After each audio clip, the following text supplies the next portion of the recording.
Welcome to another episode of Is This for Kids? I'm Jonathan Bearded Blevins, father of four. And I think that most media marketed towards children is cringy. Yeah, and I'm Katie, MrsRuvi, and I am a mother of 5, and I think that there's a lot of media out there that can bridge the gap between parents and kids, and that's the whole point of this podcast, is to let you know what's in different types of media so that you know what you would want to shield your kids from. You don't want them to see it all, what things come up in the content that you might want to shepherd them through, have a conversation about, and how you can use this media to share in a greater relationship with your kids. And today, we are talking about... Here. H-E-R-E, Tom Hanks. Yes, and Robin Wright, and directed by the same person who directed Forrest Gump, and you're going to hear me make a lot of parallels. So. Fun fact, the reviews for this, both, and it's Rotten Tomatoes, so take it with a grain of salt, both by critics and the audience was just not that great, shockingly.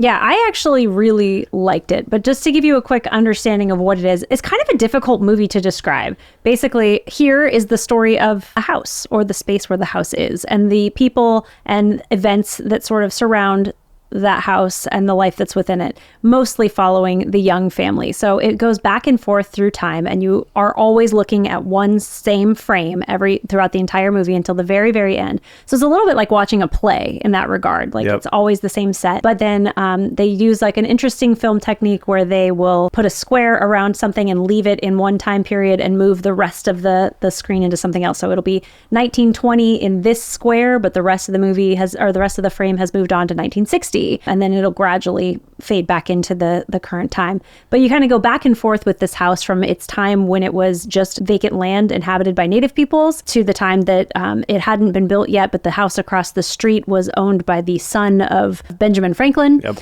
And then from the first family that moves into it after it's built, and then the next family, and then eventually the Young family comes in, and they are the main characters of this movie, is the Young family, which their son is Richard, played by Tom Hanks, and he brings home his girlfriend, who is Margaret, played by Robin Wright, and their life sort of revolves around this one room, the various people that are in it. It's a very interesting, cool movie. I liked it a lot. You didn't love it so much. Well, I love, as a sentimental dude, I loved what it tried to do. Yeah. I just don't think it really did a great job of doing it until the very, very end, when I wept like a baby out of the womb.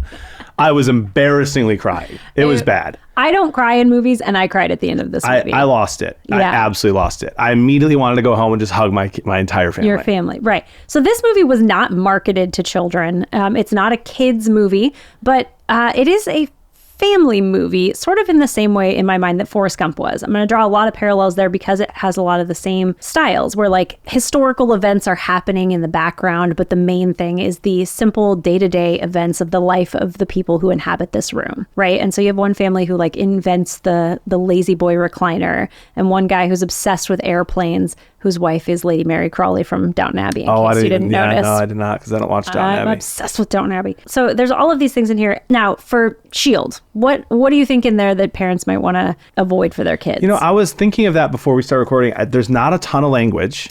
There's one very pronounced F word. Yep. But mostly not a lot of language. Yeah. One of the characters, the grandfather of the Young family, I believe, clearly is struggling with drinking. Yeah. But not they don't show the awful effects of that really. Yeah. At all. And then he quits. Yeah, he does give up drinking. There's a little bit of, there's some implied sexual scenes. But I would call them heavy petting scenes. Yeah. Yeah. Heavy petting. Let's not call it that. It's Tom Hanks and his girlfriend as teenagers on the couch, they're laying on top, but then a brother and sister walk in. Yeah. And then the inventor of the lazy boy as well, and his wife. They're taking implied nude photos on the lazy boy. So there's nothing awful, but just a couple things to watch out for. Yeah, you might eyeballs them, but nothing is actually seen, and it's not vulgar at all. But the F word does kind of shock you, because I don't hear Tom Hanks say the F word very often. Yeah. And it's at a time in the movie where a character is encouraging his wife to leave him. So she's got a therapist, life coach guy who shows up and is like, I think you would be better in separate boats. And he's like, get the F out of my house. Yeah. So it's a little rough there. Other than that, it's very much the real life stuff that kids would see in their own house. Mom and dad making out on the couch, and there's a little bit of drinking. If you have an alcoholic in your family, that might be an issue. But for Shepherd, this is really where I think this movie shines as a Shepherd piece, because we don't see a lot of movies like this anymore, where the everyday awesomeness of and beauty of life is just sort of celebrated. There's a couple of scenes in particular that I love, but Tom Hanks's girlfriend Margaret, she's supposed to be she wants to grow up and be a lawyer, right? And then they find out she's pregnant very young, and he has to give up his dream of being an artist, and she stays home with their kid, and they end up living with his parents for a long time. And there's this whole like sort of feeling that she missed out on her life. Yeah. And that seems to be a theme with a lot of women, that they want to say that like, if you stay home to raise your kids, you may have missed your opportunities in life. But there's this one scene that is so powerful where she's holding her baby girl right up next to the camera. I'm gonna cry just thinking about it, where she's like, I love you so much. Like, she's so happy to be with her kids. So even though this is a sacrifice that she's made, it's one that she recognizes she chose and that she loves. And I think that that's beautiful. It's just this beautiful movie of, I don't know.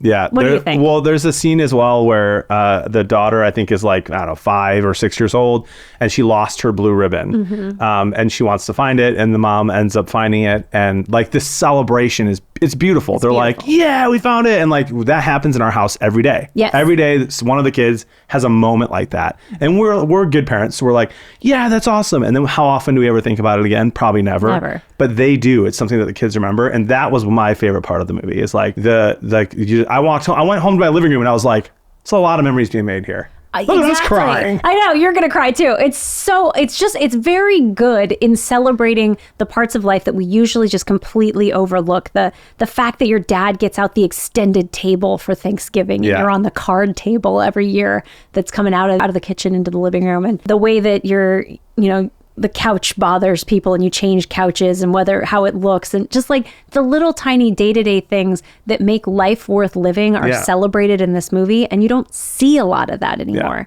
So even the little like the bad moments, like the fight, there was a scene where she looks at Tom Hanks, or I think that was who it was, and she's like, I'm getting a new couch. Yes. And he's like, fine. And she's like, and a coffee table. Yes. It's like, okay. It's like, yeah, that's like a normal little fight that a married couple would have. Yes. And I absolutely adored it. So when you're watching if you watch this movie with your kids, if you're okay with them seeing the things that we talked about in the shield section, this is something you can really share a lot with your family. Like, just take the moment to remember the things, like to talk about the things, like look at your kid and say, this is a thing that we do as a family. We play board games on this table in our living room, or we sit together. Just actively draw attention to those moments in your life that are beautiful and special, because if you have those moments, I need you to understand that not everyone has them. Like, there are families that don't have a father and a mother in the home. I know you know this isn't news to you, but like, it's huge. Those little tiny things that we take for granted every single day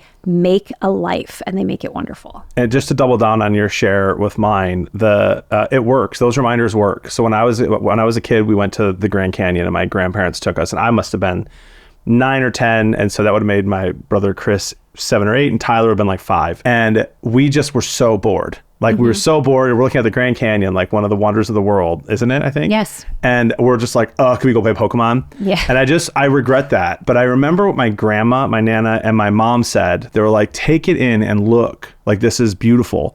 It's important to appreciate the beauty of this. And I didn't just listen right then and there. But then a couple years later, we drove from Illinois to Arizona. And I remembered my mom saying that last time. And I was like, I'm going to look outside.